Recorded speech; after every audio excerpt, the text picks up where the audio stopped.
In a faraway land known as Substakia, the royal families live in harmony. Mostly. That is, until not one, but two threats struck the realm. Word has spread of the generative armies of the AI kingdom, who have already begun looting and pillaging the art of the realm. Meanwhile, a plagiarism plague has struck many villages, leading writers to feverishly steal each other's work.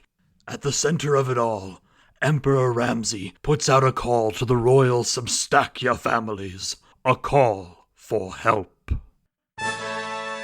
From the kingdom of Starlight Cove, introducing Queen Mary Ellen Brady! Ah, yes. Welcome, Mary Ellen. Please, make yourself comfortable. You are always welcome in these halls. Oh, and my deepest apologies. I heard you never received your invite to the coronation. I can't imagine how it got lost. What? What are you looking at me for? I asked you to deliver it, Finton. I'm a bard, not an errand boy. You were already heading to Starlight Cove. Pfft, details. Emperor Bradley, I come bearing news. Ah, yes. What is it, Sir Calum? The Amdashians have fallen to the AI hordes.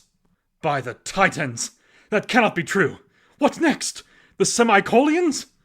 I am not in charge of foreshadowing, my lord. I'm just the messenger. Yes, of course. Thank you. Arnold, where are you? I'm right here. What do you want? I need you to ride to West Substakia and warn them that the generative armies are on the march. Tell them to hide their punctuation stashes.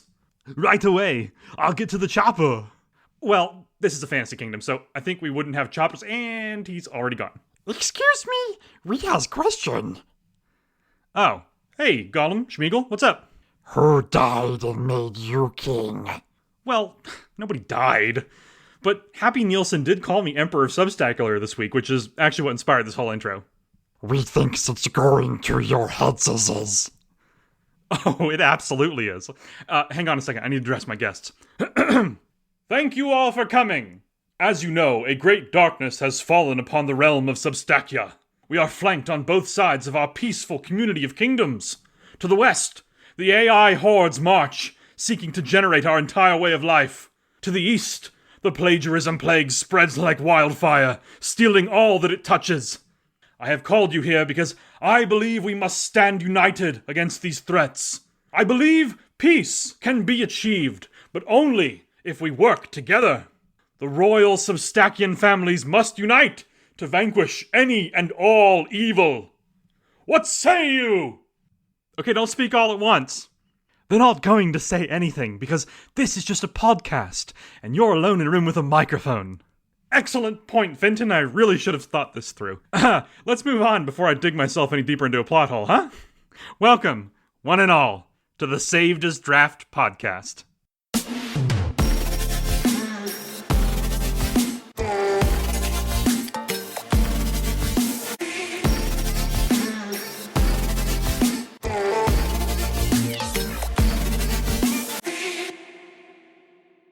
And we are back! Welcome, everyone, to episode 29 of the Saved as Draft podcast. I am so excited to be back this week after taking last week off due to my business trip. This week's episode is a triumphant return to form, and as I mentioned in the opening skit, Happy Nielsen did indeed refer to me as Emperor of Substack, so shout out to them for inspiring this week's opening comedy skit. I hope you loved it. Since our last episode, I also put out a call for discussion around AI, because all jokes aside, I've seen a lot of hostility around the topic in recent months. Now, as I've said before, I personally do not use AI anywhere in my creative process, but I don't think we should be attacking others who choose to use it as a tool. Having AI write for you is something I will condemn, but I started that thread in the hopes that we could talk about why some people choose to use aspects of it, and maybe start to reach a mutual understanding amongst ourselves. If I'm being honest, the reason why I brought it up is because I don't want this community to continue to fracture in the way that it has been, based on how we choose to build our stories. Now, there was a lot of really civil and respectful responses in that thread, so I'm going to share a few later in this episode during the writing discussion, and I'll leave a link to it in the show notes so you can see all the responses.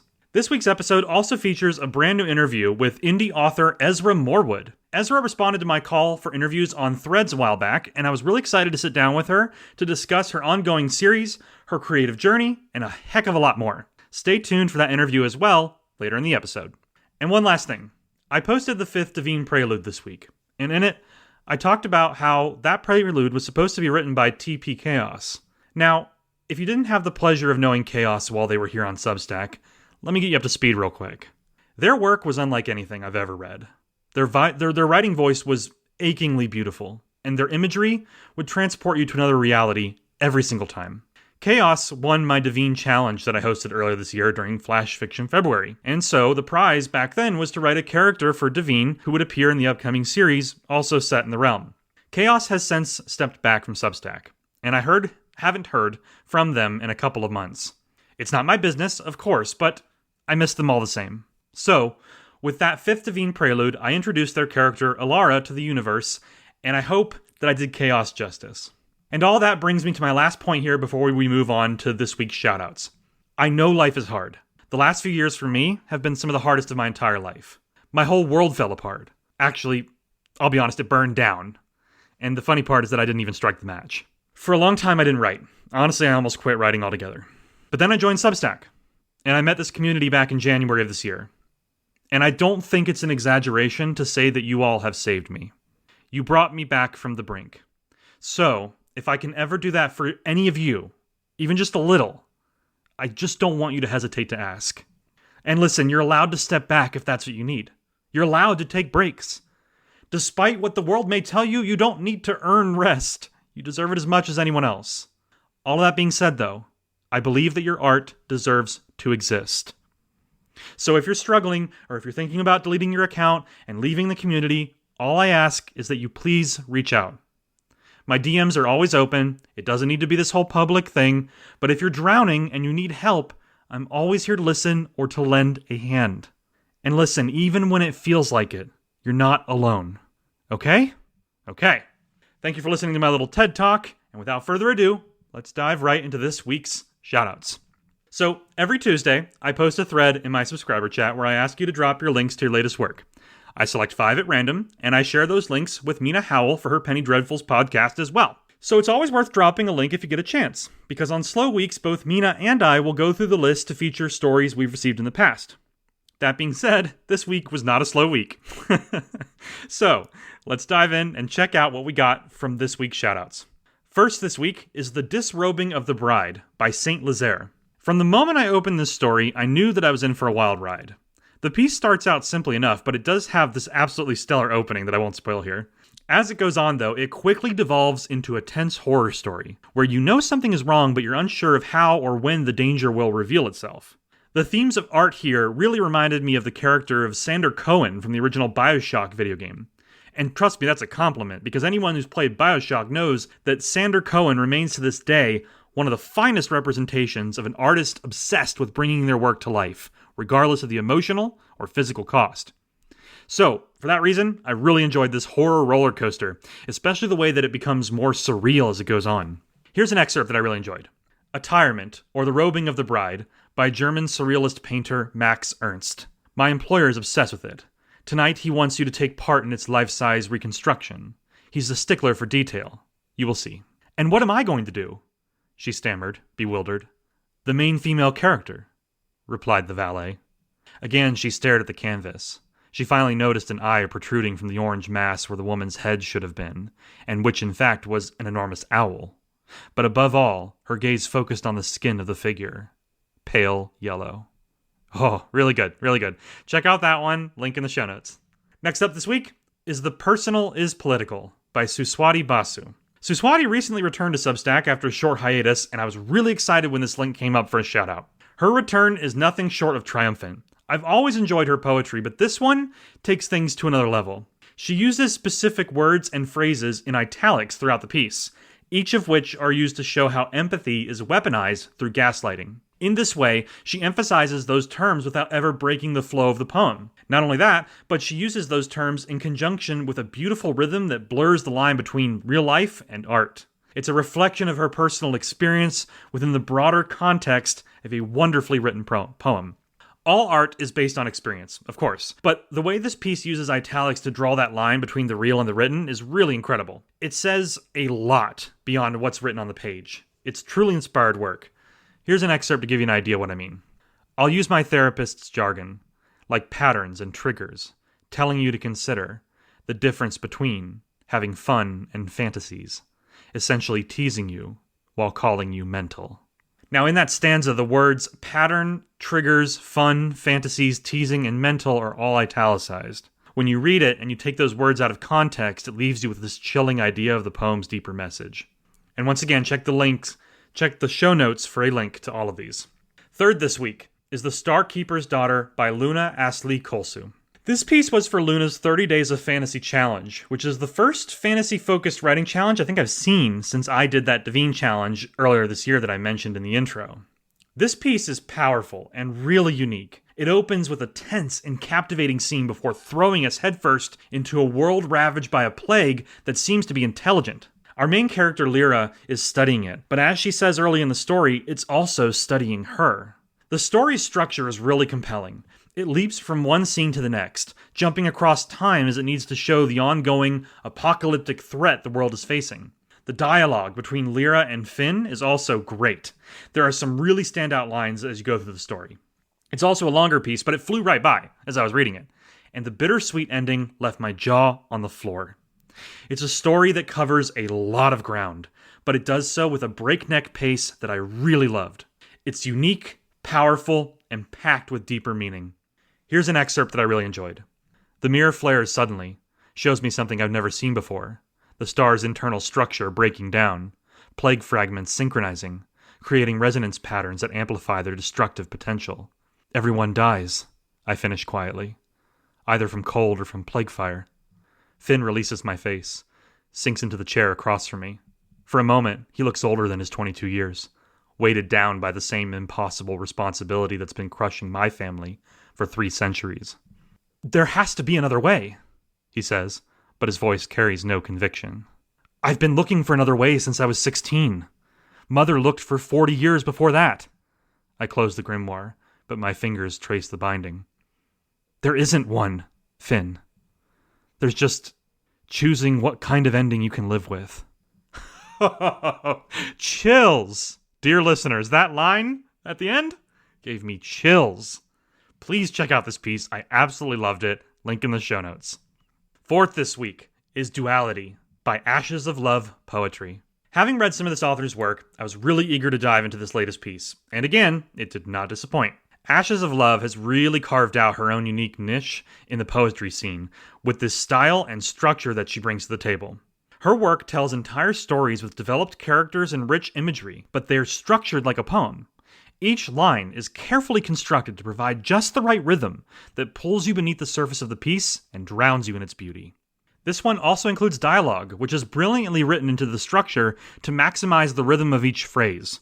Again, she creates an atmosphere that moves as steady as a heartbeat, and it's always perfectly arranged to preserve that all-important rhythm that great poetry must have. In this story, things also swerve wildly from one part to the next. The beginning is playful and even a little sexy, but then it takes a dark turn in part 2. In part 3, we move past conversation and the teeth come out, both literally and figuratively. It's a piece that doesn't hold back, and it's not for the faint of heart, but if you can stomach the more horrific elements, it's quite an experience. I've never encountered poetry quite like what Ashes of Love is doing, but I'm absolutely here for it. Here's an excerpt to give you a taste of what's in store.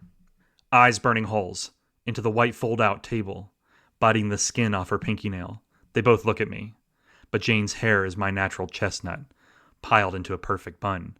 She wears sensible flats, with a band-aid in each heel, black slacks and a white blouse. Not a hint of salacious skin. Her hazel eyes dart to me. Every once in a while, she's smart enough to know how this will end. And check out that rhythm there. It's beautiful from line to line. Amazing work. And as always, link in the show notes. Check this one out too. You got some great reading in store for this week. All right. And our last shout out of this week, we're taking a look at A Cup for the Dragon by Tamsin Gordon. This was such a beautiful story to cap off our shout outs this week. Tamsin, as always, brings this brand of cozy fantasy that's warm, inviting, and also beautifully profound. And this story is no different. In this piece, we are introduced to Tanyan, a woman who often feels lonely and forgotten. One night, while stargazing, she sees a dragon who calls itself Munin. He is the keeper of wishes, and he goes so far as to list off every wish she's ever made, even the ones she never said out loud. As the story goes on, we discover that this isn't the first time the two of them have met, but I'll leave that to avoid spoiling some of the more powerful moments in the second half. This was such a beautiful piece, though. It offers so much for the reader to ponder, but it also works as just a very warm and sort of, comforting fable that fits perfectly into Tamsin's style. Here's an excerpt I enjoyed. A rush of feeling that was achingly tender consumed her every thought. All those nights she had climbed some Sundrop hill alone, believing her hopes were carried off into nothingness. They hadn't been lost after all. They had been gathered, cherished, and held safe by the very being standing before her. She pressed a trembling hand over her heart. How could anything, remember so much of me, when no one else even seemed to remember me or want me? And now a dragon met her gaze with warmth and certainty, telling her that she had never truly been forgotten. What? I'm not crying. You're crying. You will be, okay? So, check out this story and all the others in the weekly shoutout section of the show notes. And next up, let's move on to look at our Power Up Prompt Level 3 stories, including a Level 2 story for the first time, from the last 2 weeks. Okay, so as you know, I didn't have an episode of the podcast last week, so I'm catching up on Power Up Prompt stories from the prior 2 weeks. That means we'll start with some eldritch horror about catacombs, prisoners, and the price of freedom, before moving on to this week's mystery stories, which include an elevator, an investigator, and a ticking time clock. I'll make sure to mention when I'm switching from one prompt to the next. But in this segment, as always, I'll be talking about what makes each of these stories unique, and how they leverage the elements of the prompt to reach their level 3 status. As a quick reminder, Power Up prompts go live every Saturday and offer 3 elements alongside a genre that you can use to craft your story. If you use all 3 elements and reach level 3, you'll hear me talk about your story in this segment of the podcast. Okay, let's dive in. First up is Adam, by Sammy O'Neill, aka Shattered Mind. Sammy's stories always have a really amazing hook, and they always have a shocking conclusion as well that is sure to stick with you. Adam is no different. It stars an elderly woman who gets lost in the catacombs beneath London, only to meet a denizen who's been living down there for a long time.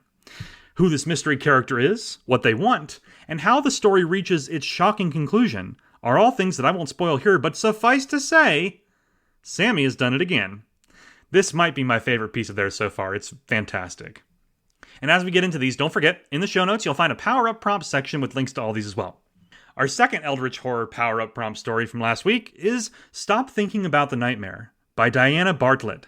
This piece's claim to fame is the fact that it's written entirely in second person and present tense.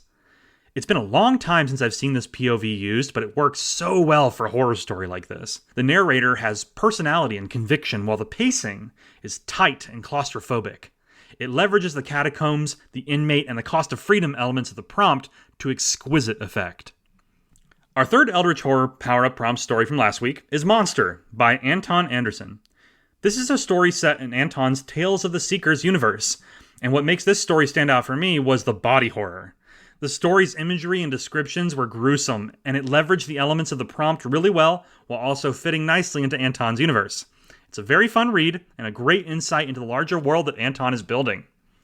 Number 4 from last week's power-up prompt is The Library of Dreamers, by Artemis.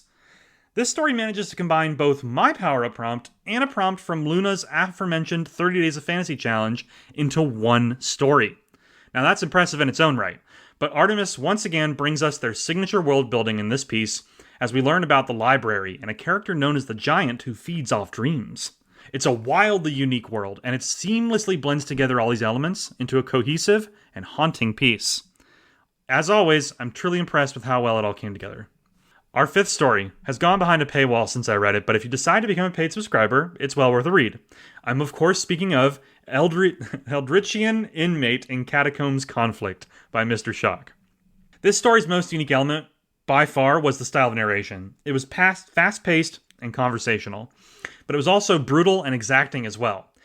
It kind of felt like the written form of a graphic novel, with bright language and intense action. It's cool stuff. Number 6 for our Eldritch prompt is Nightmares Call Her by Elizabeth Hagenlocker. This is an excellent entry into our Eldritch horror prompt that features a character trapped inside her own mind with an unknowable entity. Her only escape is her own memories, a fact that is used beautifully here to give us a glimpse into her life outside of her current circumstances. It's a story that captures the elements of the prompt beautifully, but it also leverages the tenets of Eldritch horror extremely well. Amazing work from Elizabeth. Number 7 from last week's prompt is simply titled Power Up Prompt 6, Level 3 Submission, and this one's written by Neil. This was a really cool entry, and it took things in a unique direction where the cost of freedom was making a deal with a mysterious entity. We get to see how things play out, including the consequences of the deal, before ultimately the story hints at something larger with its ending. A really cool entry with great dialogue. Okay, and at this point we're switching over to our mystery stories from this week's prompt. First up is The Vertical Labyrinth by Mary Ellen Brady. This story took me back to my experience when I first read Mary Ellen's work. She always has this uncanny ability to weave in science and magic elements in equal measure, and it always blows me away. In this piece, she slowly reveals the layers of the mystery at hand, before ultimately using an incredibly scientific and honestly really believable explanation for the inherent danger. And the ticking clock is included as part of this from the prompt. It's the kind of mystery I could easily see appearing in a film or TV show. It's wildly clever, really well thought out, and a great start to our mystery stories for this week. And second up is Mr. Shock back again, and this story is free to read, so check out Power Up Prompt number 7 by Admin Cole 26. As I mentioned earlier, Mr. Shock's stories have this raw and visceral narration style that I really enjoy. This story brings that to the forefront. It doesn't mince words, and that keeps you engaged in the action the entire time. I also love the references, including the supernatural one in the opening paragraphs. That was nice. Our third mystery story is Finding Tommy by Hylia. I loved how this piece mixed together mystery and horror. The mystery in this story lies in trying to piece together the true nature of what's happening, and Hylia's iconic style shines through as well. The use of the phrase tick, tick, tick adds tension and helps divide each of the scenes as we move down the timeline. Hylia does really cool stuff with sound descriptions, and this story once again exemplifies why that works so well. Our fourth mystery story this week is Jack by Sammy O'Neill, aka Shattered Mind. This story did something that I should have honestly expected, but it caught me entirely off guard. It's a mystery prompt, so naturally it would make sense for someone to pick Sherlock Holmes, because that's exactly what Sammy did at the Shattered Mind. Not only is this a faithful recreation of a classic Sherlock Holmes mystery, but it also includes Sammy's signature style that I mentioned, which always pulls the rug out from under your feet.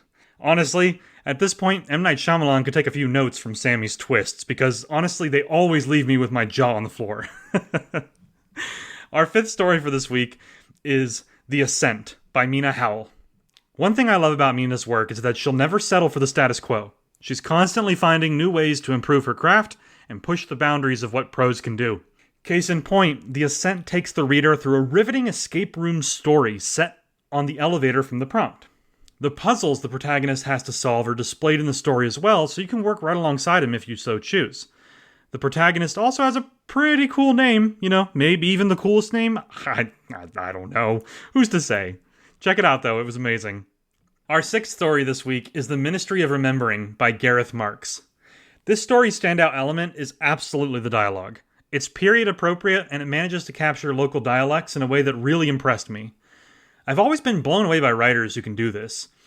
And this story also takes some really exciting turns and heads into some strange territory that I really liked by the end, so it's well worth a read. Next up, we've got our first ever Level 2 story, and I know that the rules technically say that only Level 3 stories get a podcast shout-out, but hey, I created it, so I'm overriding it. When I launched the power-up prompts, I thought I'd have to give incentive to get people to write Level 3 stories. I honestly expected most of them to be Level 1 or 2. But as it turns out, you're all just too damn talented, so we've never actually seen a Level 1 or 2 story before, which is why I was excited to see this Level 2 story from K.L. Kwan called Il Lupo and the Lift. This story's unique element comes from how it leveraged the prompt. In this piece, we join Romeo Abate, a young intern at his uncle's art restoration studio. The story takes us through the mystery of an art theft and it's actually structured into 6 different elevator rides, which is a really clever way to utilize the setting from the prompt. And last, but certainly not least this week, I've got a really special shout out here for an author that goes by Starship, who has been working on an entry for the romance power-up prompt that I sent out a few weeks back. Since then, they've been keeping me updated on progress, and I encourage them every time to keep going. And folks, it's here, and I'm really excited to talk about it. I believe this was my first time reading Starship's work, and holy hell, this is one of the best romance stories I've ever read. And I can say that because I wrote a lot of romance stories when I was a ghostwriter.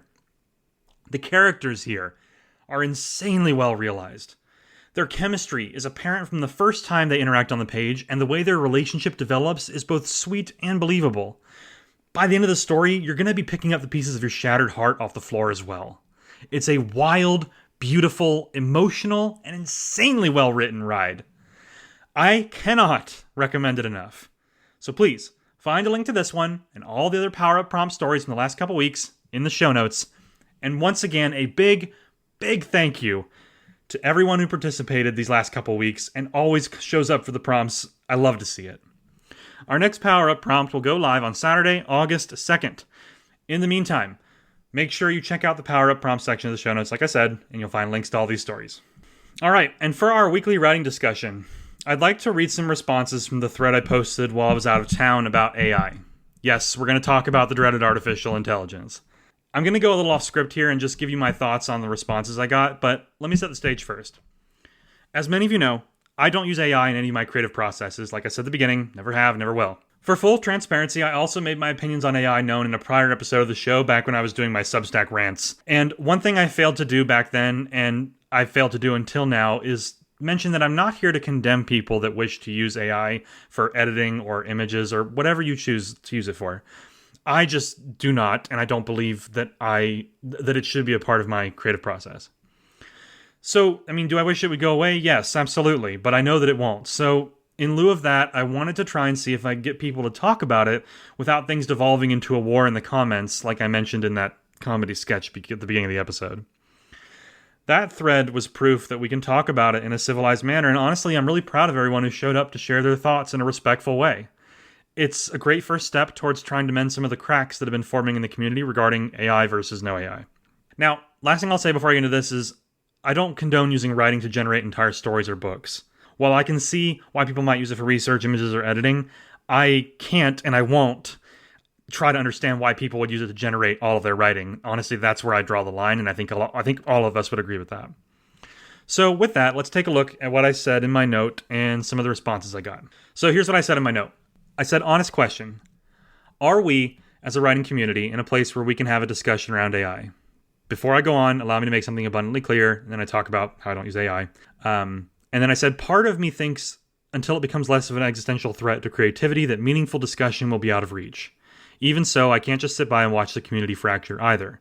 Now, to be clear, no one should be forced to use AI if they don't want to, and I don't think anything that's written entirely with AI should be part of this discussion. That's basically what I said. I'm talking about the middle ground, the part where it gets blurry. Can we have a meaningful discussion there? Even if it's just to simply understand where both sides are coming from. Like I said, it's not for me, but this community is, and I don't want us to become enemies over how we choose to create our stories. I realize it's more nuanced than that, but I'm curious what people think. So depending on how this goes, I may do a full article, some more discussion, but if this becomes a war in the comments, I'm deleting this note. I'm not here to make the problem worse. So that was how I started the conversation. I was trying to be, just open and kind of open-minded as well, and, sort of a neutral kind of thing. So I got almost 30 responses, and people were really they were showing up and they were giving honest opinions and they were talking respectfully, and I just love to see it. Honestly, it was great.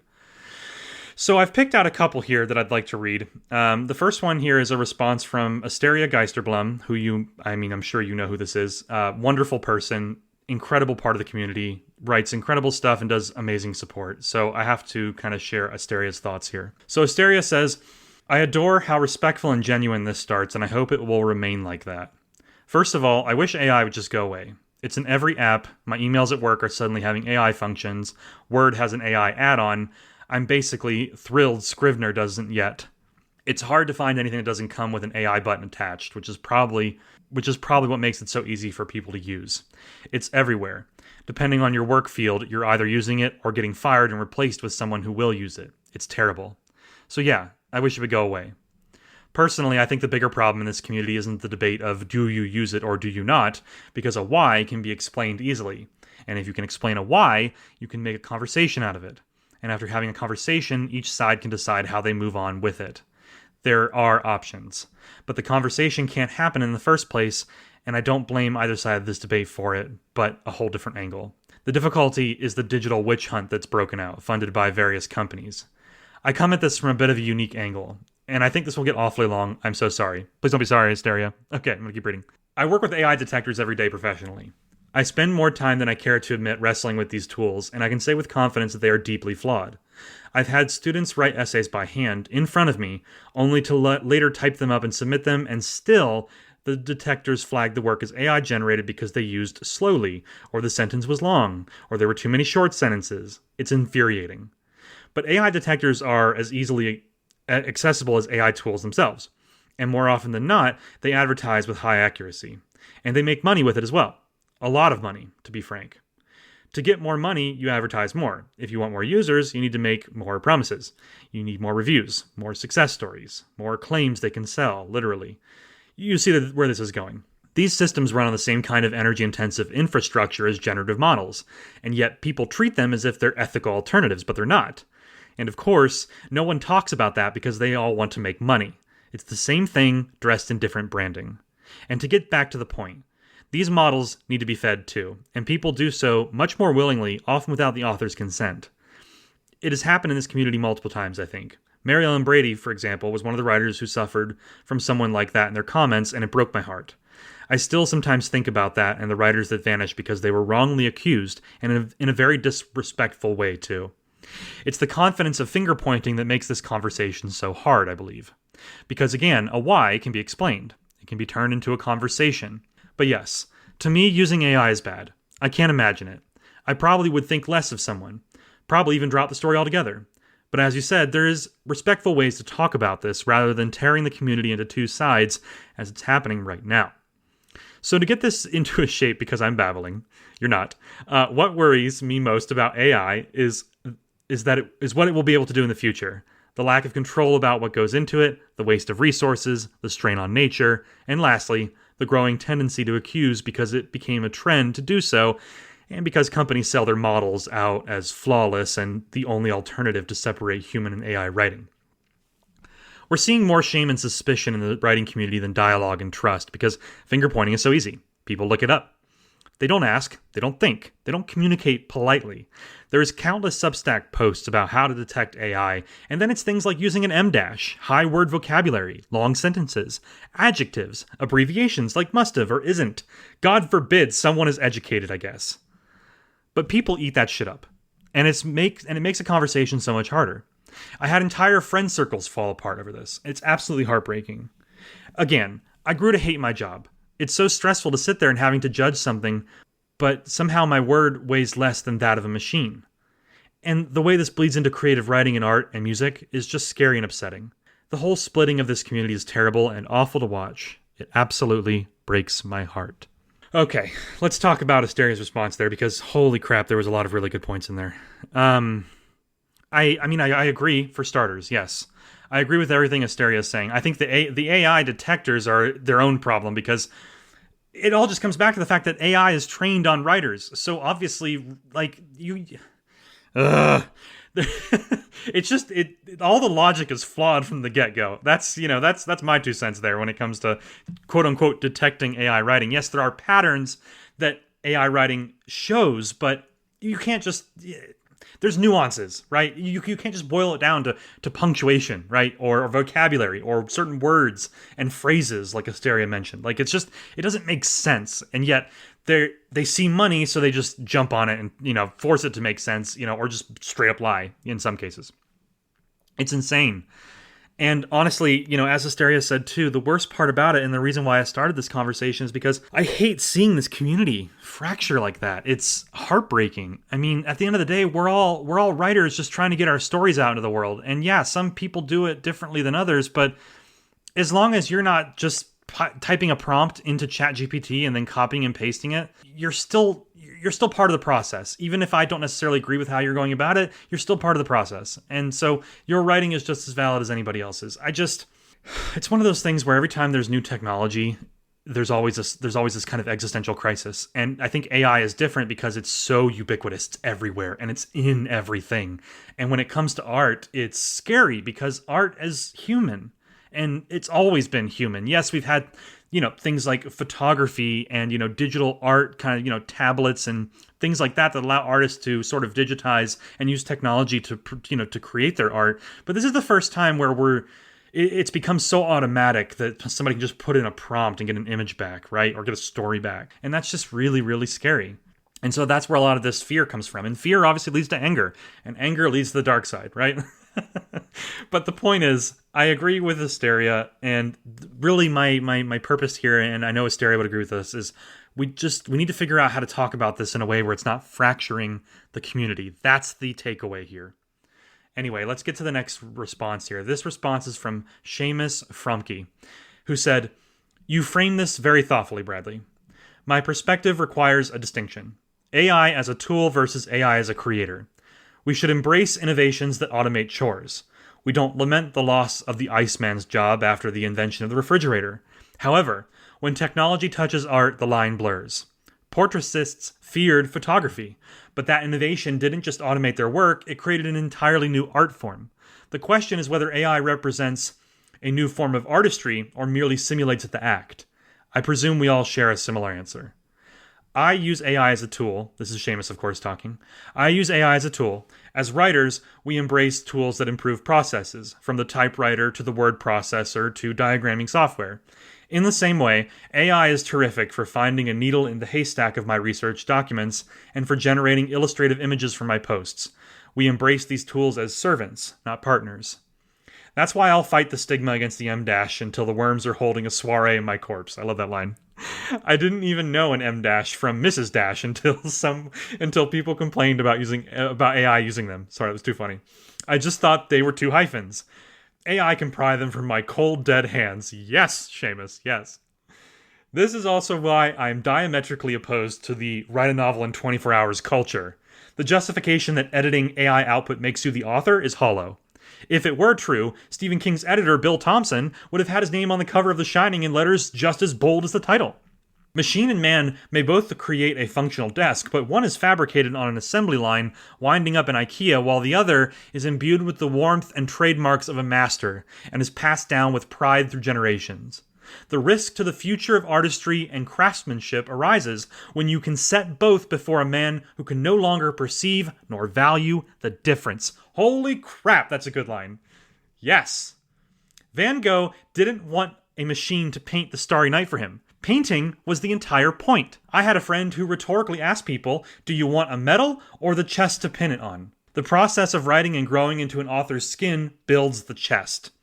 AI as a creative partner offers just the medal. It appeals to those who want to have written, not to write. Okay, first of all, one of the best responses to the AI debate I've ever seen, which is why I had to talk about it on the show here. Seamus, I mean, there is so many good points in here. And while it doesn't necessarily make me want to use AI, any more than I do, which is not at all, it makes me understand a lot better where certain writers are coming from, right? And the comparisons here between some of the technology and the way that there's definitely a line that you draw between, like partnering with it and then giving up basic writing things like the M-. There's that line there. And I think as long as writers understand that, we can move towards a mutual understanding.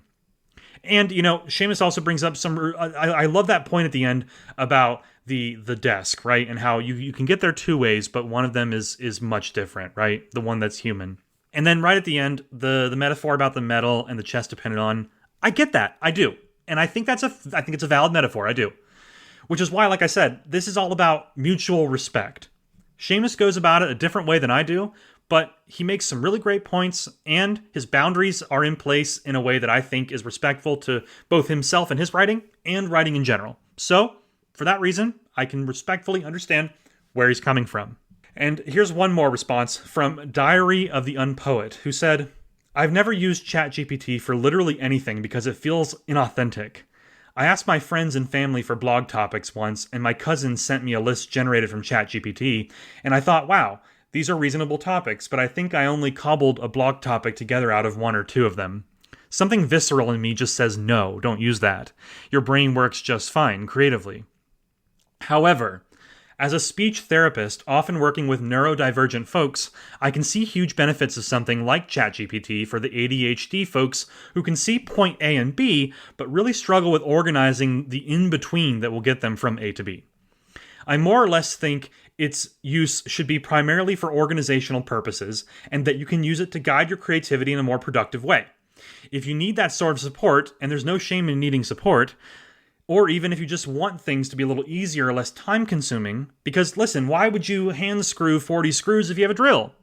You still get to decide where the screws go, what they will support and create, but the drill makes it possible for you to do so quicker and more efficiently. Yes, honestly, Diary of the Unpoet makes some really good points here, and I honestly also want to just weigh in on the neurodivergent and sort of the support aspect of AI. I had some really inspiring conversations with a writer on here who will remain unnamed because they were private conversations, but we talked about how he was using AI to support him because he had a disability that made it difficult for him to write.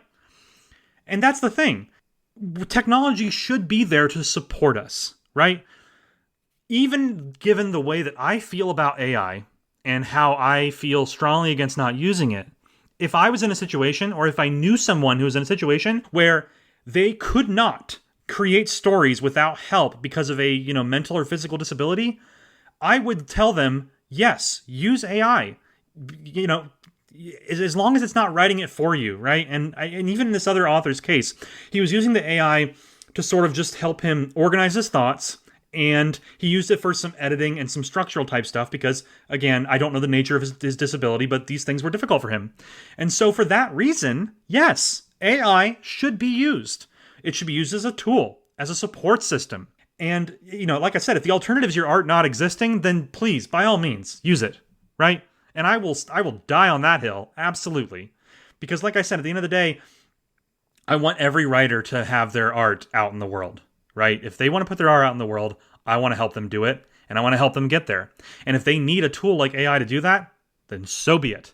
Not a problem. I have no issues with that at all. So thank you to Diary of the Unpoet for bringing up that point. I really like that. And honestly, I wish I could share more of the responses, but like I said, there was almost 30 of them, and this episode, it's going to be a long one. So we'll stop there, but I will put a link in the show notes to the thread that I opened if you would like to go through and read all the responses. Like I said, there's a lot of really civil and thoughtful input there, so thank you to everyone who participated.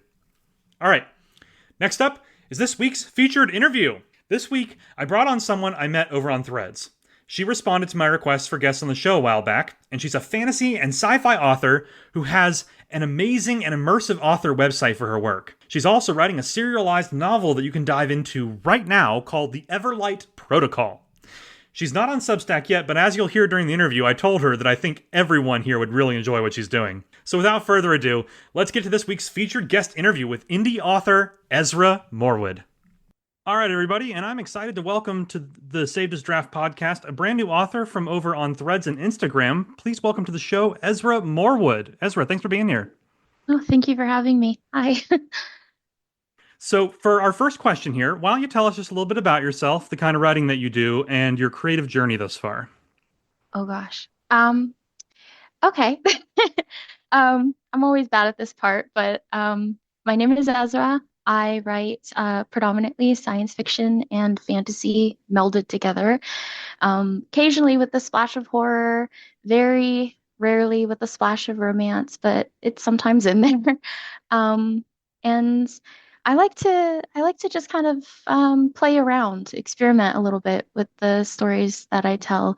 I think it comes from a little bit of my background of just enjoying multimedia. So I love games. I love watching television. I love the stories that music tell. In fact, music was my first love in storytelling. So, um, a lot of times, all of those things converge in what I'm writing and the different hobbies that I have and what I'm doing when I should be writing.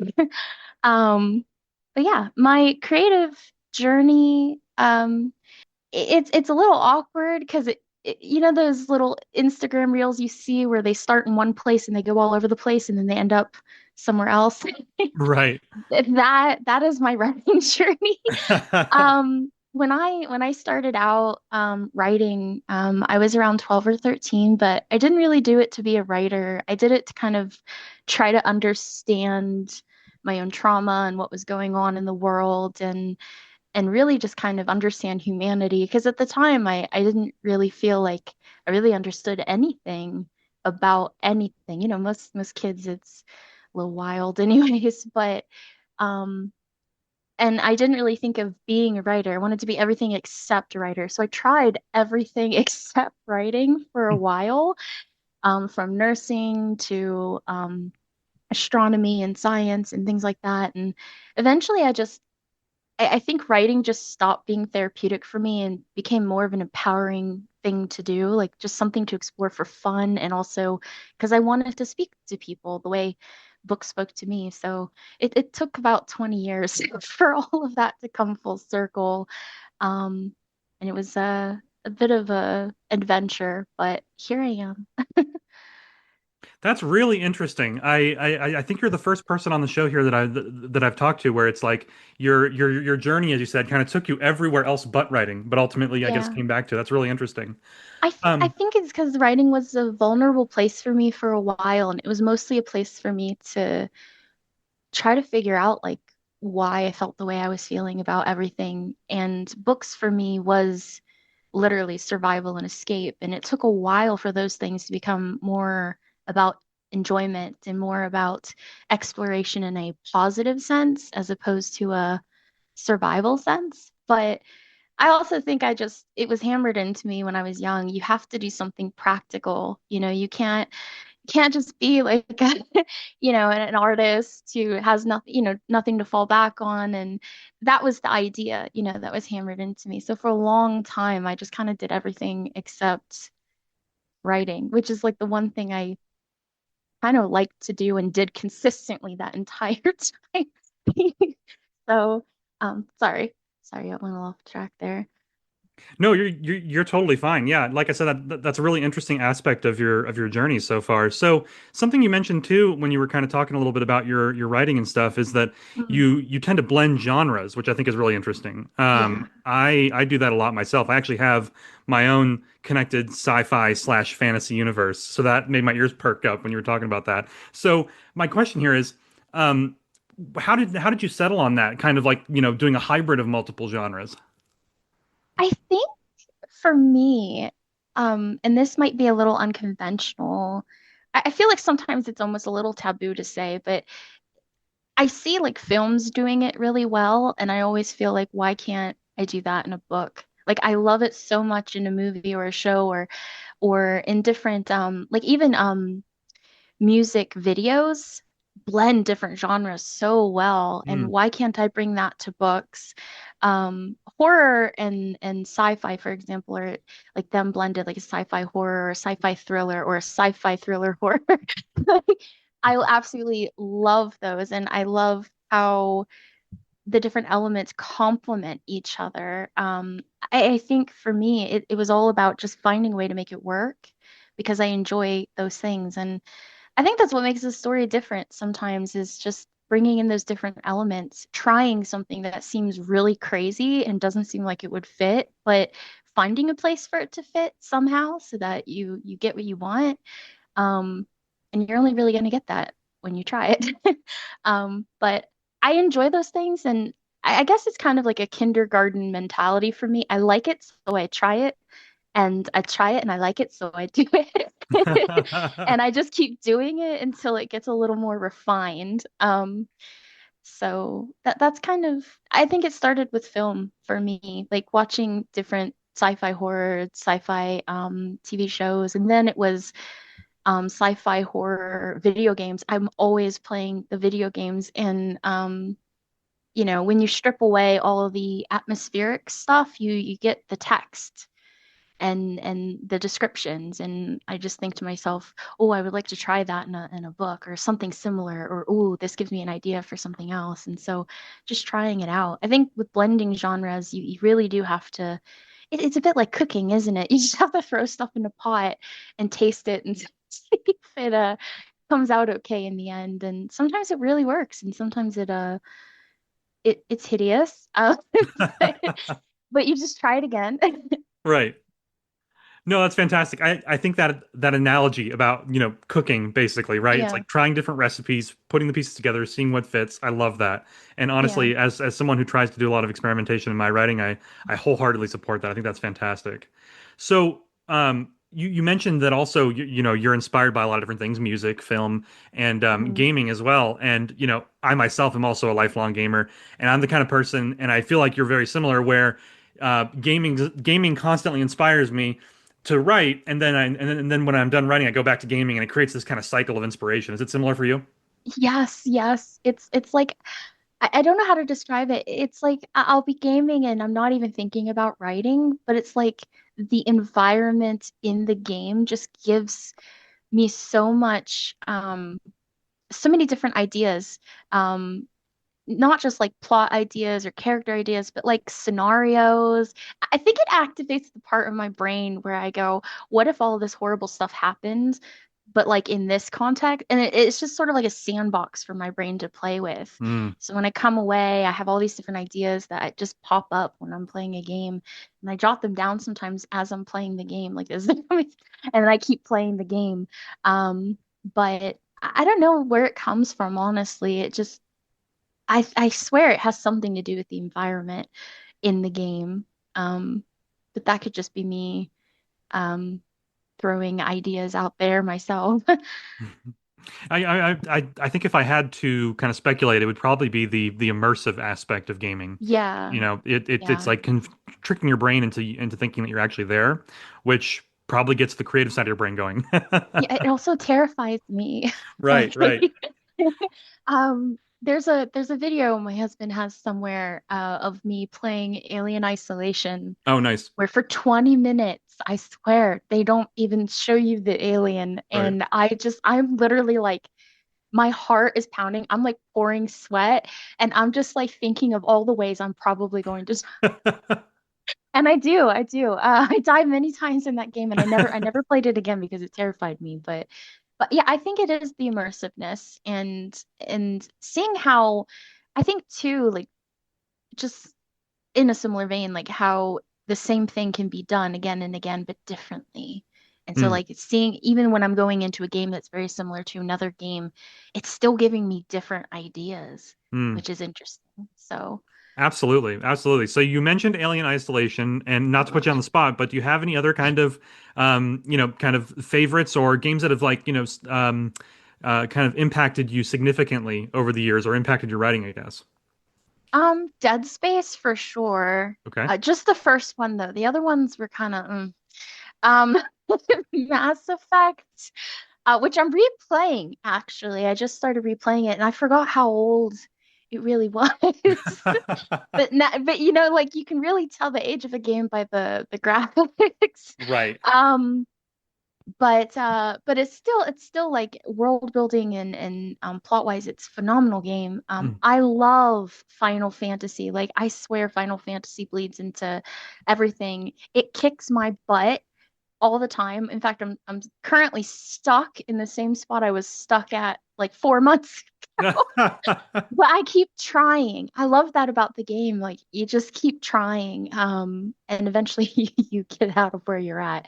But Final Fantasy for sure. Hmm. Skyrim is also another one. I'm not gonna lie, it's a comfort play. I play it all the time. I did try Skyrim online. They wanted too much money Right. from me. Yeah. But I did play it for a while and I loved it. I played it during COVID, Mm. and I really liked meeting up with people in the game. So those would kind of be my staples right now. I recently started playing Nightingale, which is it's kind of an RPG that's like it's got like some Shakespearean magic in it, and it's set in like a Victorian-esque. Actually, it might be more Edward. I'm not very good with the eras, but I think it's Victorian. It's like a steampunky kind of game with Puck. It's got Puck from Midsummer's Night's Dream in it, and the fairy world and the human world have collided or something. It's really interesting. Mm. And they do some really cool stuff. You can build your own house and everything. I have a floating castle in the sky. But you can do all sorts of stuff in it. And that one I'm currently playing with friends as well as Repo. Although Repo and Nightingale don't really influence my writing so much. It's more just for fun. I just like, running around and stealing stuff and killing monsters. No, for sure, for sure. Yeah, yeah. No, that makes sense. I really liked the ones that you picked out. I would say that those Mm. also are very impactful games that have influenced my writing over the years. Specifically, Dead Space, Mass Effect, yeah, Skyrim. Yes. Those are big ones. BioShock was Yes. another big one for me. That one stuck with me. Yes, BioShock. BioShock is good. I played the first two. I don't think I played the third one. Mm. My husband did. I watched him play it. He wasn't impressed, but I I really liked the first one. I'm trying to think what else I've played. I have trouble finishing some games. The way some people will have trouble finishing books. Like I just finished Prey and I started Prey like I'm almost ashamed to say this out loud, but like 6 years ago. I started it a long time ago and I finally got through the whole thing and Yeah. I actually liked it. I just wish there was more world. But that one was actually pretty good for scares and interesting ending. Yes. But yeah. Yes. Yeah, I remember that one. Okay, cool. No, that's awesome. Yeah, like I said, great selections. So now that we've kind of talked a little bit about what inspires you, let's shift focus towards, your published works. So, Mm. um, I took a look at your website, and I have some questions about your website later on in the interview here because it's spectacular. I love the way it's designed. Oh, thank Um, you. and yeah, so based on the books section of your website, you've got some really cool stuff going on. So why don't you kind of just tell us a little bit about what you're working on and what you've already published? So right now, my main project is the Everlight Protocol Engines of Eternity. This is I say science fantasy, but a lot of people would probably classify it as a space opera, just not with that much drama, melodrama. Um, but that's my main project right now. It's a serialized fiction, so it's available online for people to read. They can go on Royal Road, or I've been updating my website as well with the different chapters. And and so it is available that way. That's how it's published right now. I do have plans next year of publishing a paperback version once the first volume is done.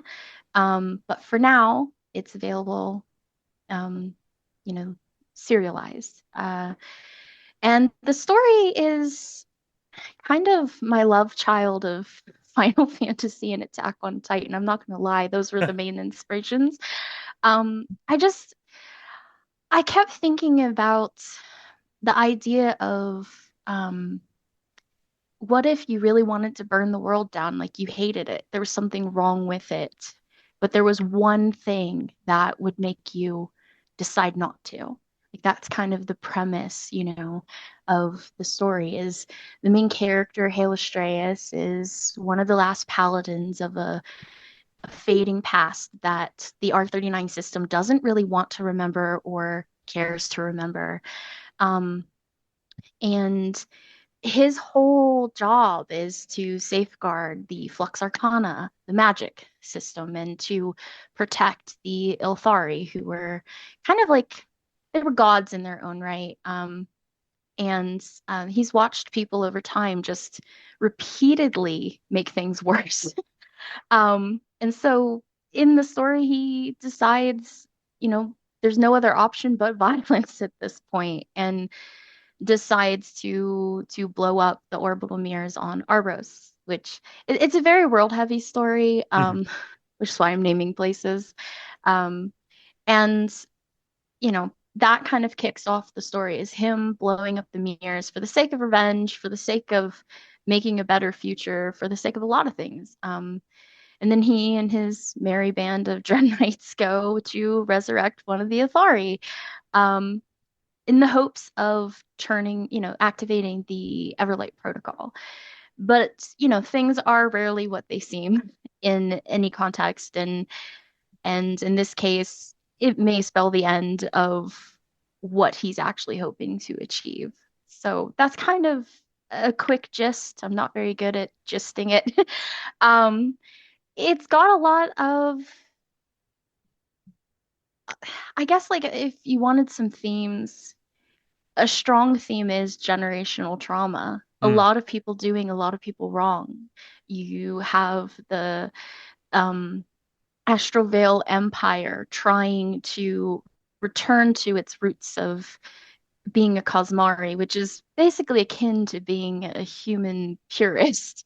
And you've got the different cultures and peoples of the different planets fighting over resources and um, in different kingdoms wanting to form alliances that are forbidden. And so it's got a sweeping backdrop of political intrigue, a lot of tension, existentialism, basically everything that you would probably find in a lot of different science fiction or fantasy stories. But I think at the core of this one, it really tries to look at that existentialistic aspect of, what would stop me from destroying it all and cleaning the slate off and starting over. Um, and that's kind of the heart of the story. wow. That, I mean, Yeah. I know you said that you're not very good at quote unquote gisting it, but that was a great pitch. I feel like really struggle to just bring it down to like this, the elevator pitch. yeah. Uh, you know, I really do try, but it's so world heavy No, no, I that mean, it's just hard for me to do that. yeah, no, honestly, I think you did a great job. Like I Oh, said, thank you. as someone who's a big fan of the comps that you provided there, like Final Fantasy Attack on Mhm. Titan, I'm on your website right Yeah. now, so Full Metal Yeah. Alchemist is listed there as well. Yes, Um, yes. yeah, I mean, you had my attention right from the beginning. I really like how you opened the pitch, kind of talking about, that desire to just see it all burn, like just start from scratch, kind of thing. I think Yeah. that's really interesting from an existential standpoint. I tried to bake it into some of the marketing stuff that I had where like I had a couple readers say, "Oh, well this one says, I'll be your wrath, your sorrow, and it ends positive, but this other one ends negative. Like, if we can't save it, we'll just die together." And I'm like, that's because of the dual nature of humanity here. And I wanted to play with the marketing that way, to go with the story, that kind of fight and push and pull between creation and destruction and saving and damning and how complex those things can be, I guess. Um, Yeah, I mean, I'm sold. I want to read this like immediately. This sounds awesome. well, you can. It's tough. Yeah, no, I'm definitely gonna have to take a look. This is right up my alley. That's very, very cool. Um, so I have two questions now after hearing Mm, the pitch for the story here. But question number one, I'm curious. Like you have your website. I noticed that you also have the option to read early on Patreon. You mm, mentioned Royal Road. Um, have you, and I'm coming from a place of just because I've had a really good experience over on Substack, but have you looked into Substack at all? Because the reason I ask is that a lot of people in that community, in the fiction community there, are doing like serialized novels like this, and I'm looking at this and I'm thinking this would do so well over there. I'm just curious if you've considered that platform at all. I've thought about it. I think I'm subscribed to the Eternal Art on there, Hmm. and I'm of course subscribed to you, and I think there's a couple other people that I follow on there, and it definitely has a lot more of the serialized fiction authors on there, like you were saying. I guess I haven't taken the leap yet because I didn't want um, spread myself so thin. Right. Because I don't want to be everywhere per se, but it's actually on my list to explore this fall a little more deeply to see if that would be a better platform than, say, Patreon or even Royal Road. Like I'm trying to play around with different platforms to see what the best home would be for the story. Because like for me, it's my whole goal is to make stories that are accessible to readers. And Mm. yes, I don't really make any money off of it, but for me, it's that purpose, is getting fulfilled at least. I'm putting my story out there. I'm making sure that it's edited and it's clean and, all of that. But I'm able to put my story out there and connect with readers, which is really what's important to me. And so any way that I can do that, I'm always interested in digging more into it. Yeah, that's amazing. I love that aspect of what you're doing with your work. I would also agree. Substack allows you to paywall stuff. It has like, subscription Yeah. models and whatnot. I don't have experience with Royal Road or Patreon myself, so I can't really compare, but Yeah. I do agree with you about not spreading yourself too thin. I just think it would do really Yeah. well over there. And I love that you're just trying to make it accessible too. I think that's fantastic. Yeah. Yeah, I Um, think I think for me it was just for so long I pursued traditional publishing, which is amazing on its own. There's no knocking it or yeah. anything, but it takes so long for you to get into traditional publishing. And I mean, I'm speaking from experience as a former agent intern, as someone who does editing for some of the publishing houses Mm, on a freelance basis. So like it takes forever. Yeah, and I see so many good stories that just don't ever see the light of day because they only want trad. And I thought to myself, I don't only want to go the trad route though. Like if there's another way that I can bring it to readers and, connect with readers. I can't remember who said it, but it really got me to thinking it actually. There was somebody who said, marketing starts when you actually start writing the book and you should be able to talk about it. And I think in the indie and self-pub corner, it's a little more acceptable to do that than it is with trad, because with trad, you have to be careful how much of your story you share in advance. right.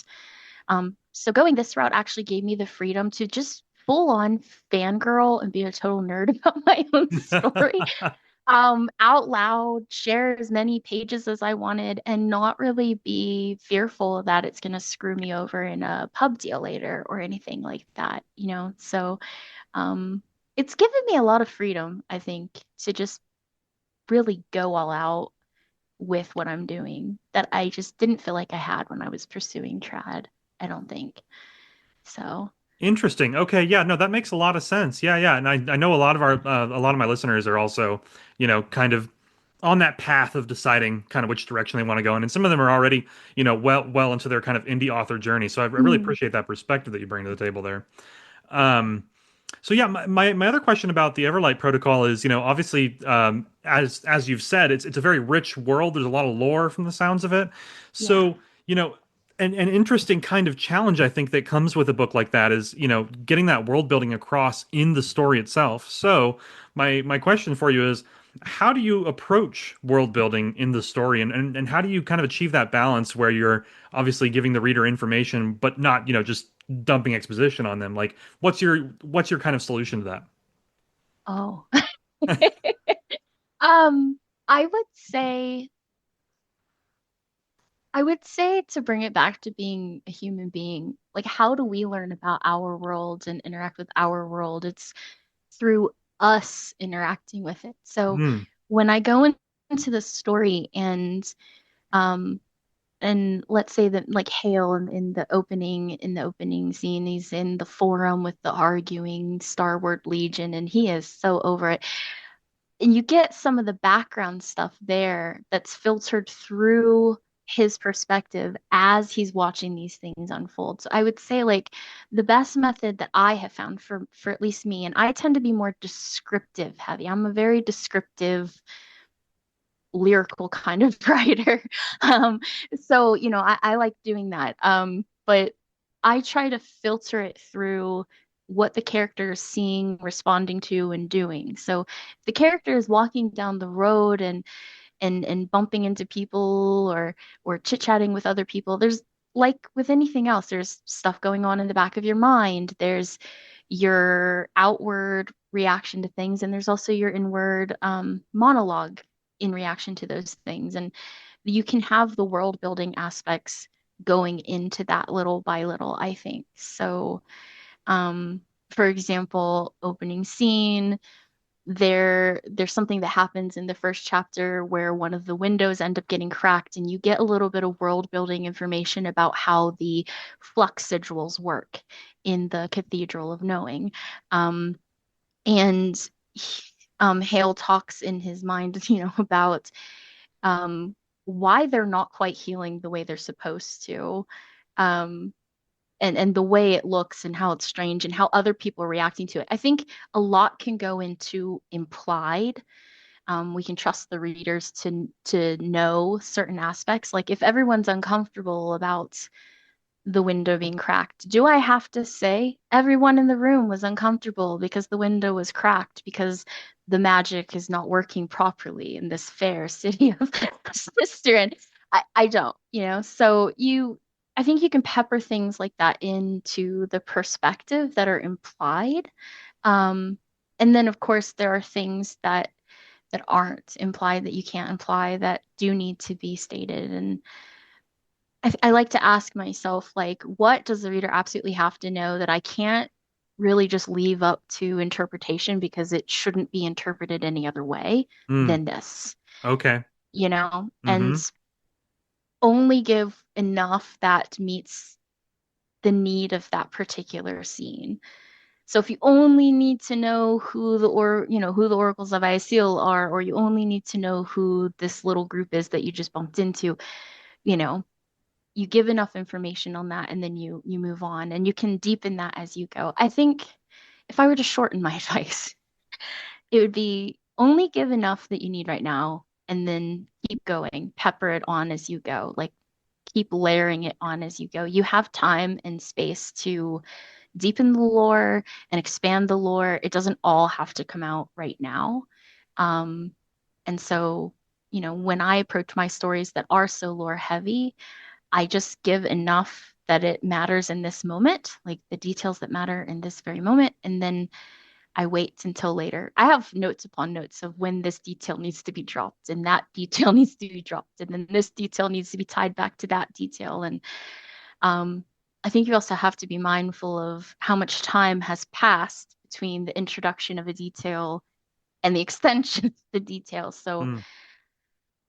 it's complicated. um, I feel like I'm not doing it justice, but I think it's just knowing what needs to go into a scene and what doesn't. Yeah, no, I mean, we've over on Substack and in some of my prior podcast episodes and stuff, there's been lots of discussion around world building, and Mm, I honestly think you hit the nail on the head. It really is about kind of just thinking about, okay, what is the character experiencing? What are they encountering? What matters, like you said, in the scene? And that's how you sort of kind of, take a ton of lore and break it up into something that fits, into the flow of the story. So honestly, yeah. no, I think your advice is spot on. And it's also like just thinking in terms of like ourselves. Like, do we, when we bump into things that we're thinking of, like things that we already know, do we go on an epic monologue internal about the history? I mean, some characters might. That might be a quirk, and that's totally fine if it Right. is a quirk.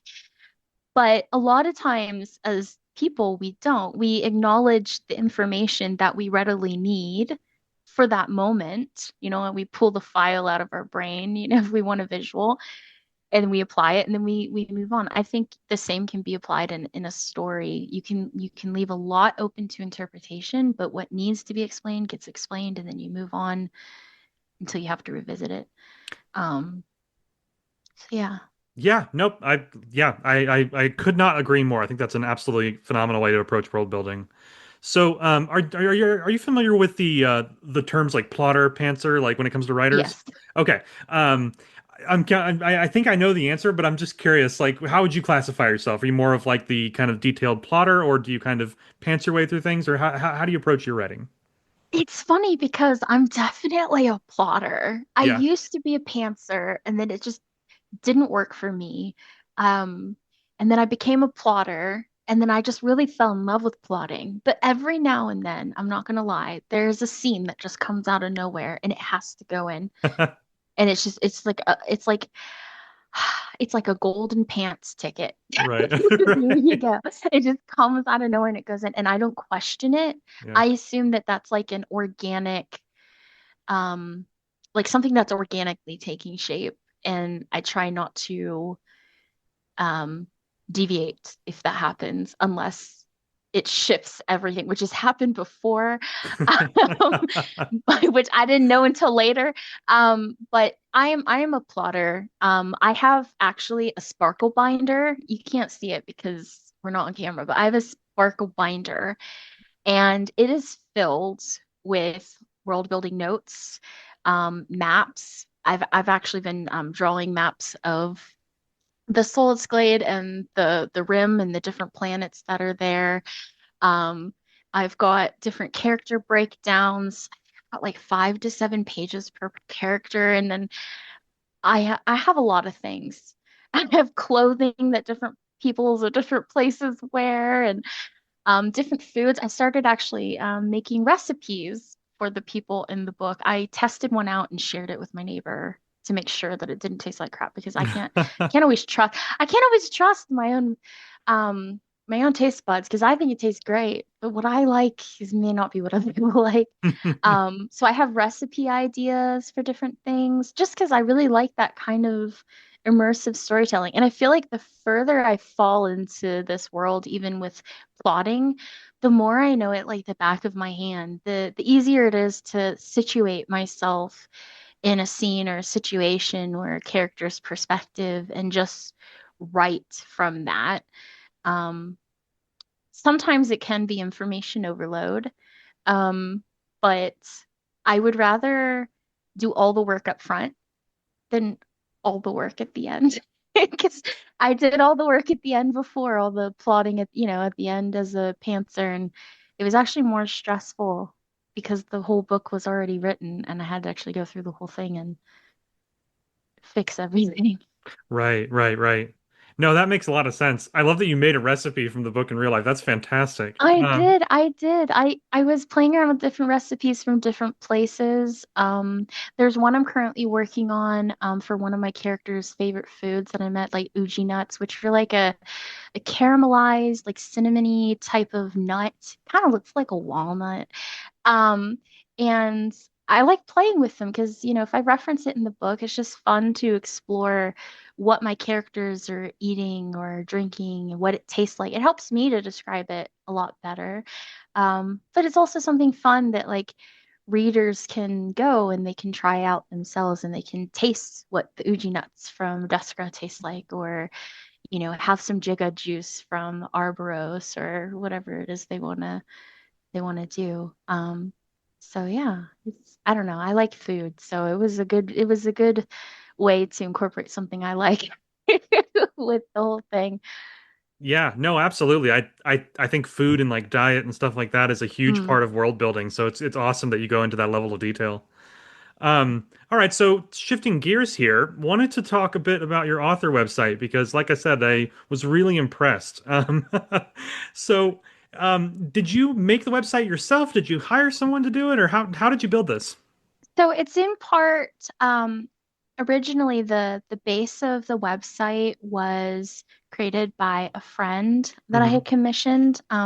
So like I had a previous version of the website which basically looked like this, on a base level. So it just had like a static first page with a couple things, and my books page was probably actually far more elaborate. It had a store and everything at the time because I went under a different pen name.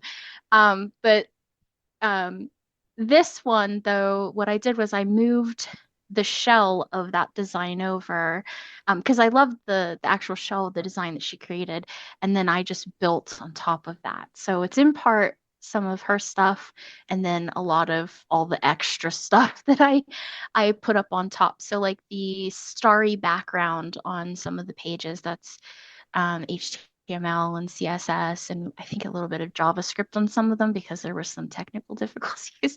Um, and then the colors have changed a little bit just to be a little bit more eyeball friendly. And also, I was trying to get the colors to not be too sci-fi, Mm. if that makes any sense. Because I think if you go too far neon, it can really look cyberpunk. And mine were like super cyberpunk colors in the original version. Okay. Um, so like with this design, what's new, what's entirely me is I just redesigned the whole thing on top of the base design. So like the R39 archive Hmm. page, that I did. And the stuff on the right, you can actually play with those and push buttons and things. I don't know if you Wow, saw that. that's cool. But I can update the news from R39, which is on the scrollers across on the homepage and also on the R39 page, where you get like different bits of news from the entire galaxy system and everything going on. And I can update those easily with new news.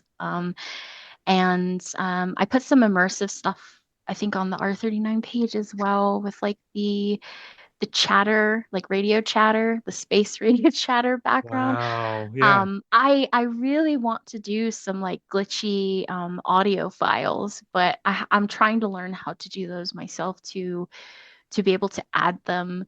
But that whole page I threw together, as well as actually I have to go look at it myself because I can't remember off the top of my head. But but yeah, I mean it was a lot of work, to be honest, because even though I had her and she built the base, when I did this version and I, built it up, she was a little unavailable, so I had to kind of do it by myself this time. And it was technical difficulty after technical difficulty. And when I tell you, like, I didn't sleep for probably like 3 or 4 days fixing this thing, I mean, like, I really didn't sleep for 3 or 4 days. I Wow. had people imploring me to go to bed, and I was like, this thing is busted. I need to fix it. Because when you move a website, even just the base, it gets kind of messy. Right. But the books page, all of these were redesigned. The Patreon page, the updates page, even the contact page. I tried to make everything immersive. I looked at all of the different indie authors that I really admire and, thought to myself, what are they doing that I really like and would like to kind of do something similar? Mm. And a lot of them had that lore and world building built into their website. And I was like, wow, mine does not have that. I want to do that. And so that this is what happened.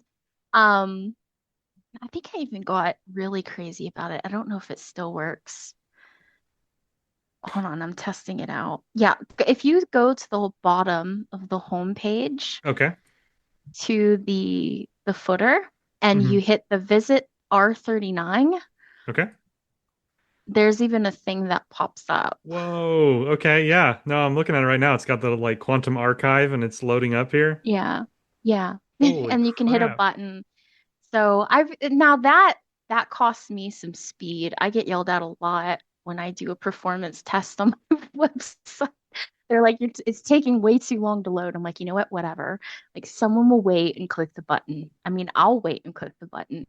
So, I mean, um, yeah, this is wow, this is really cool. I'm so glad you brought all that up because I had visited your website and I was just like, wow, this design's amazing.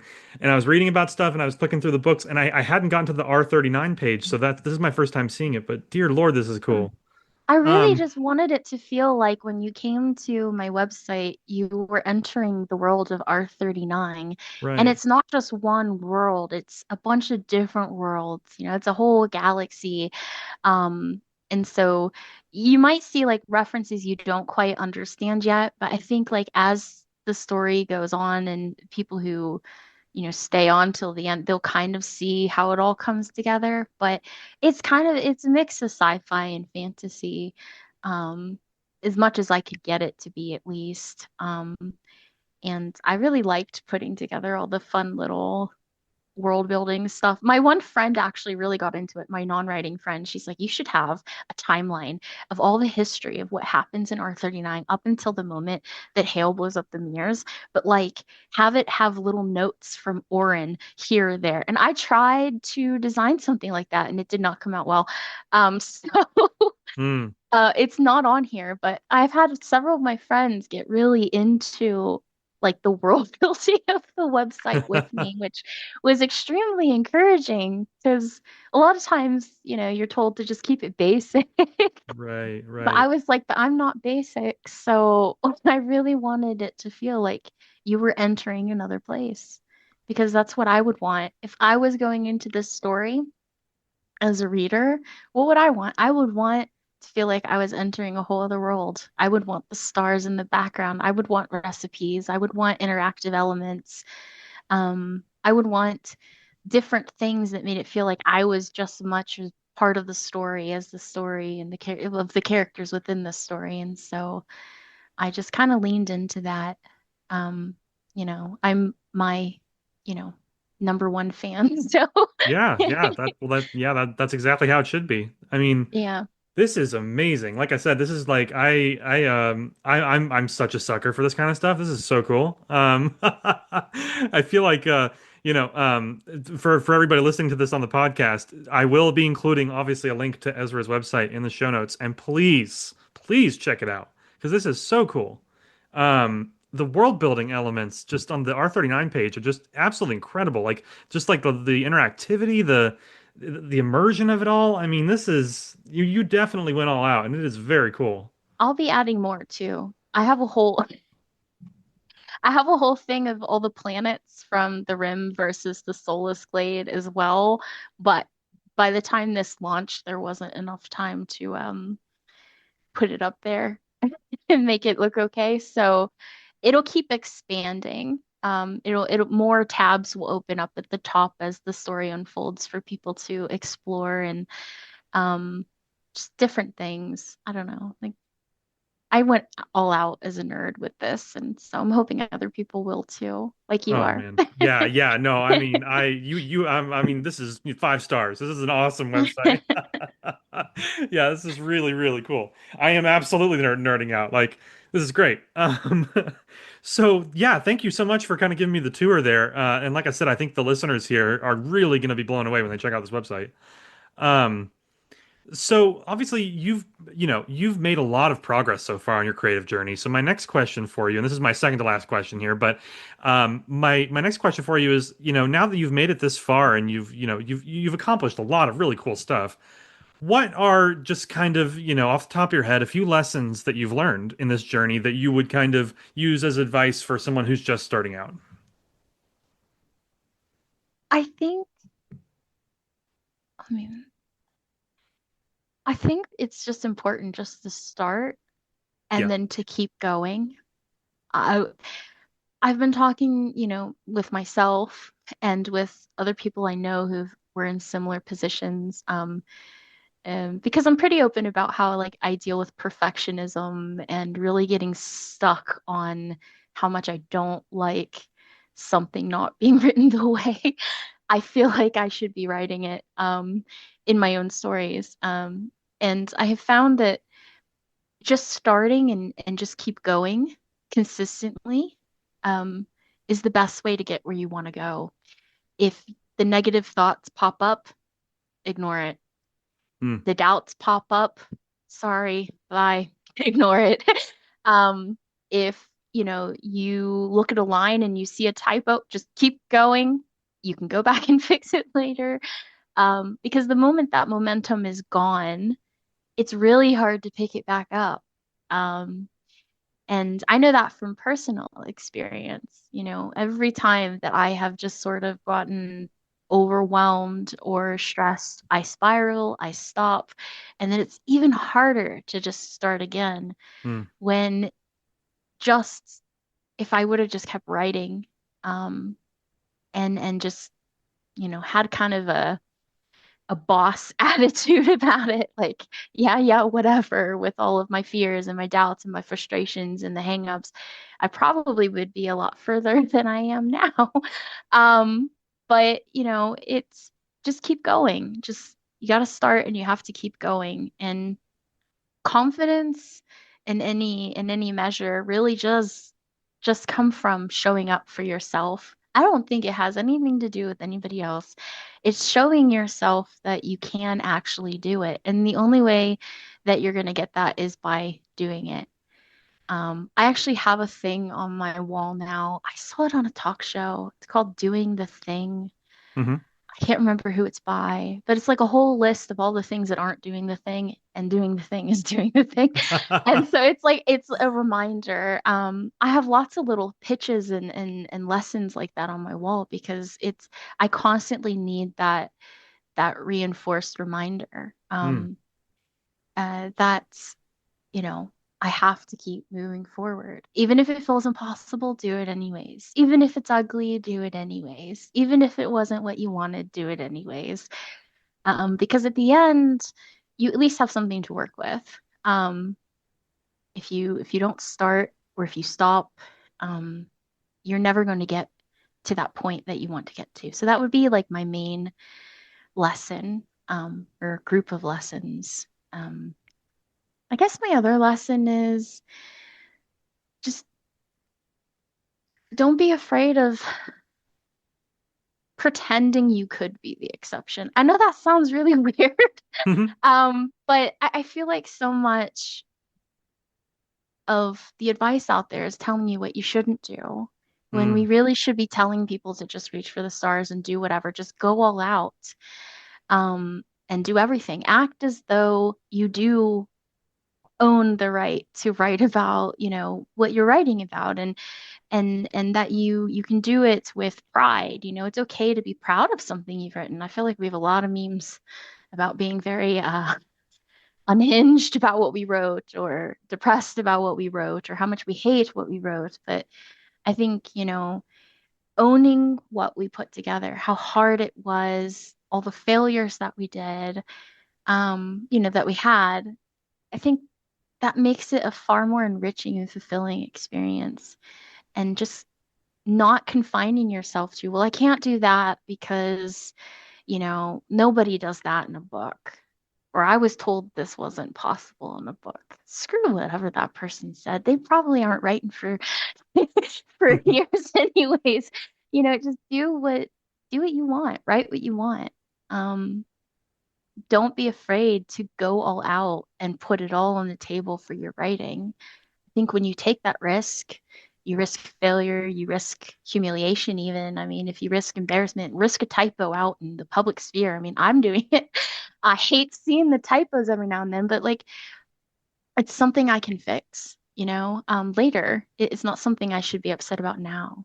Keep moving forward and keep striving to do exactly what you want to do, the best that you can do it, and don't let anybody tell you that you can't. And I know that sounds easy, but it's actually really hard. But it's only hard, I think, sometimes because we believe in that too. We believe that we shouldn't, and we believe that we can't. And I think when we stop telling ourselves that we can't, then you'll be able to get where you want to go. So it's less about other people in your way and probably more us being in our own way creatively.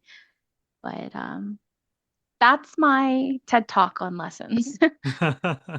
Well, that was beautifully said, and I could not agree more. Thank you so much for that input there. That was excellent. I know a lot of people who are going to really benefit from hearing that, so I appreciate it.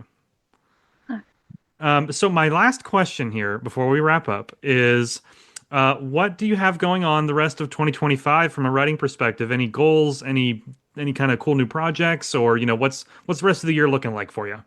Oh my goodness. So this year, I'm really trying to finish the first volume of Everlight. Yeah. Um, I don't have an exact number of chapters, as you probably know, serialized fiction. It could be 30 chapters, it could be 60 chapters. Right. I'm not going wandering in with this, I swear. It won't be that long. But but um I think it'll probably be closer to 50 or 55, because of how long my chapters tend to be. Mm. Um But my goal is just to finish it so I can put out a paperback version next year. I really want to do that. I want to have a physical thing to give to people.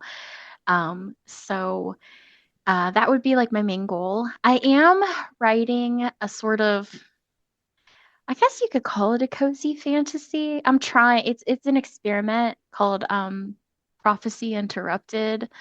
Um, and I'm working on a short story. It basically is what it is. About a wizard who just doesn't want to be bothered. He has a pet turtle named Rupert, and he runs a tavern. And the hero, he's also known as the Cursed One because every time the Cursed Ones bump into the heroes, they end up throwing off the heroes' plans, and they're, blamed for it. In this case, the hero runs into his tavern, and everyone there is shocked. And so it's supposed to be very much like a Princess Bride vibe, where it's Mm. just funny, and Mm. quirky and weird. And his tavern gets destroyed, and he goes on this epic adventure of purposefully ruining the hero's plans in order to extort money out of him to pay for his tavern to be put back together. So that's what I'm also working on the side. And then building my platforms really is the focus. I've been trying to post more on Instagram at the behest of a couple of my friends. So I've been posting a lot more there. Just funny videos, inspirations for my writing, trying to connect more with readers. So trying to keep my plans relatively down to earth. I can't think of anything but space puns these days, I swear. Yeah, I'm trying to keep it down to earth, just because I don't want to overburden myself with expectation. But I would say that those would be like my three main goals for this year. Like, I would be happy if by the end of this year, the first volume of Everlight would be done, and then, I built up my social a little bit more. Like, that would be 2025 ended on a good note rather than me screaming with my hair on fire.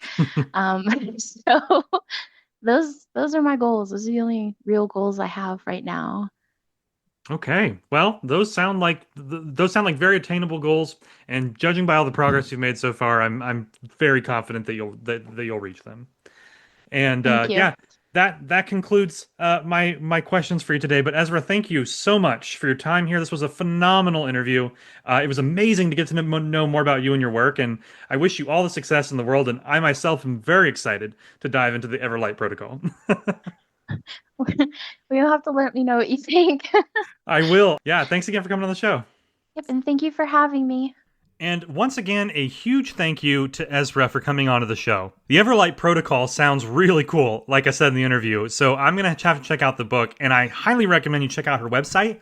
In particular, check out that archive she has on there, because there's some really cool, interactive, and immersive elements on there from the universe of her book, and it's mind-blowing. I was nerding out. All right, next up is Echoes from the Void with Voidy. I can attest, Sir Voidy's the best. He wouldn't dare play it close to the vest. He's here to share, from here into there, the writers and words of which he does care. Hey there, Voidy. Hey, how's it going? Oh, pretty good. Sorry I couldn't make it last week, but we're back this week, and our first question comes from Anton Anderson, who asks, where do you actually live, Voidy? Because of virtual particles, there's actually no void anywhere in the universe, as far as I know. Well, Voidy, I think you tried to explain this to me once, and I didn't understand. So do you want to give it another shot? Yeah, sure, we can give it a shot. Okay, so, Anton, the way that it works is... Voidy, I just listened to the recording, and honestly, it just sounds like gibberish. Come on, this always happens. Okay, one more time in super simple terms.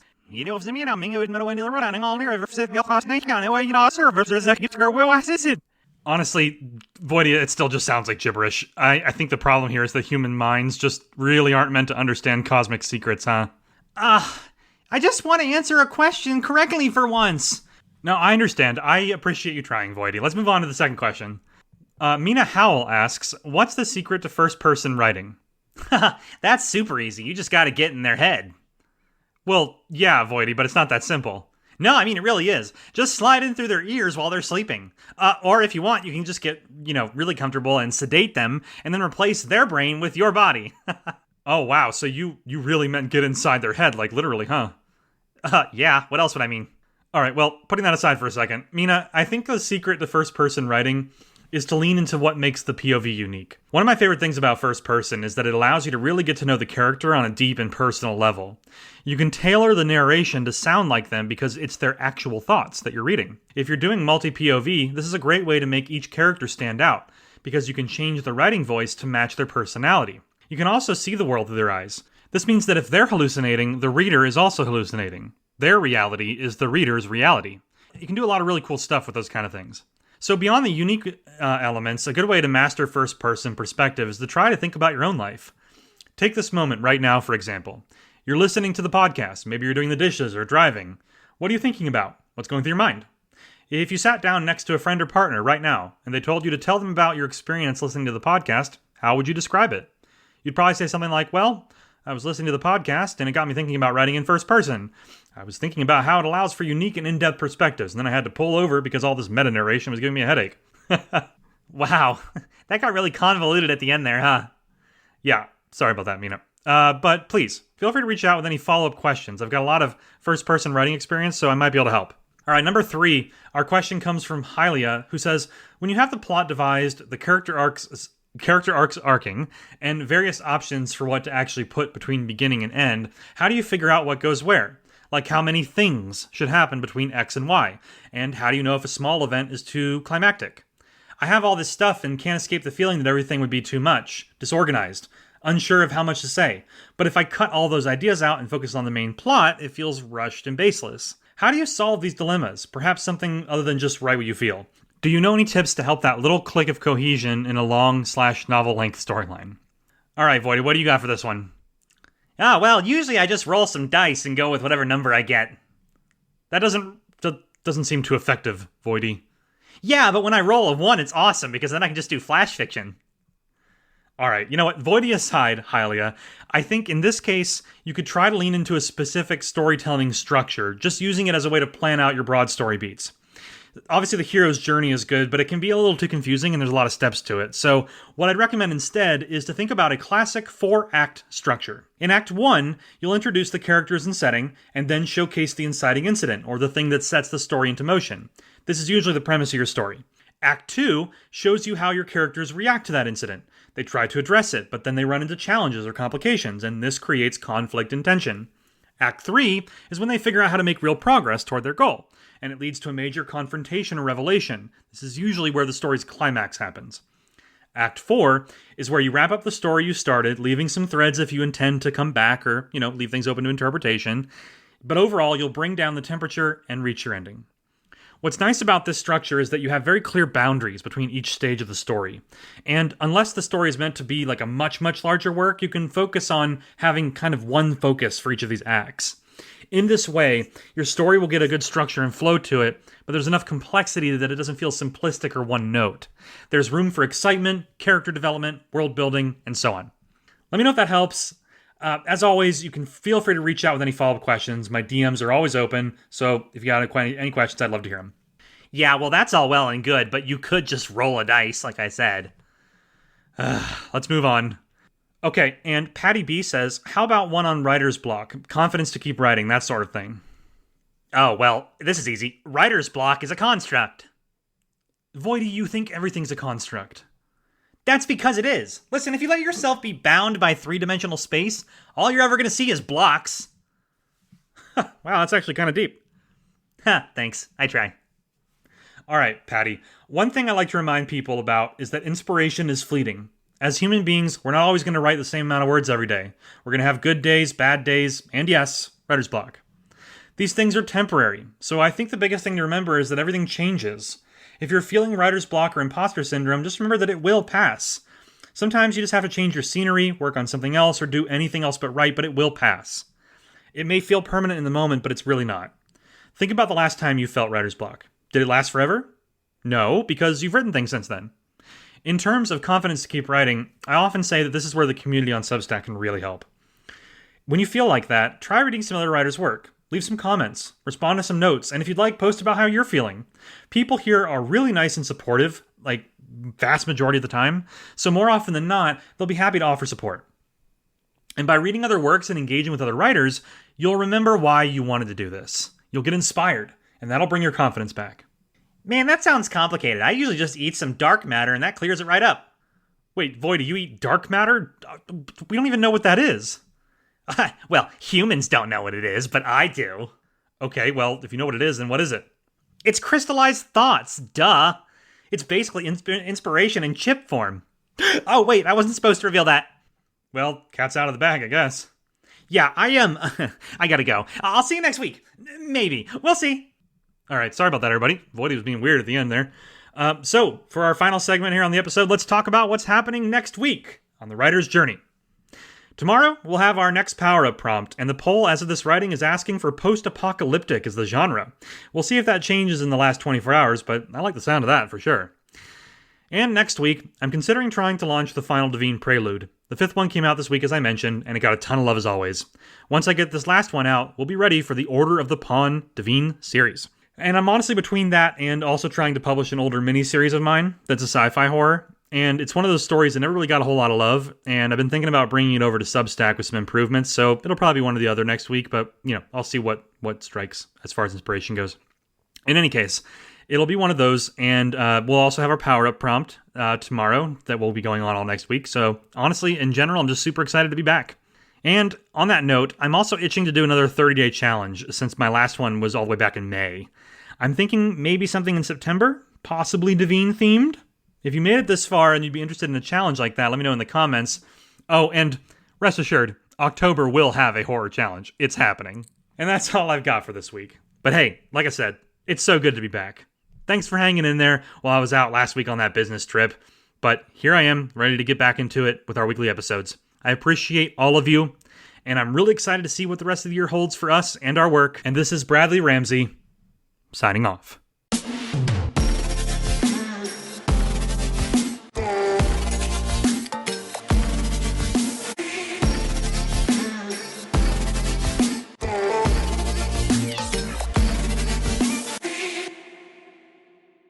Sire, are you ready to depart?